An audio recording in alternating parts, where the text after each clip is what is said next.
నిన్ను నేను కన్నులెత్తి చూడలేకపోతున్నాను. ఎందుకో తెలుసా?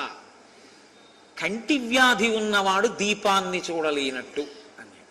ఇది ఇక్కడే కదండి రామాయణంలో. అయ్య బాబోయ్, ఇక్కడి నుంచి రాముడి మీద ఎప్పటి త్రేతాయుగం ఇప్పటి వరకు నింద వేస్తూనే ఉన్నారు.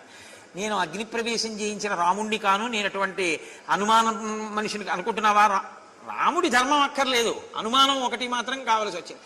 అసలు రామాయణంలో ఆ ఘట్టం ఏమిటో సరిగా అర్థమైతే ఆ నింద మనం రాముణ్ణి చెయ్యం. కాబట్టి ఆయన అన్నాడు, కంటి కలక నాకు వచ్చింది, దీపం ఎదురుగుండా ఉంది, నేను దీపాన్ని చూడలేకపోతున్నాను. ఇప్పుడు దీపాంది దోషమా నాది దోషమా? నాది దోషం. నా కంటికి వ్యాధి ఉంది, అందుకని నా కన్ను దీపాన్ని చూడలేకపోతాను. ఆయన ఎంత స్పష్టంగా చెప్పాడో చూడండి.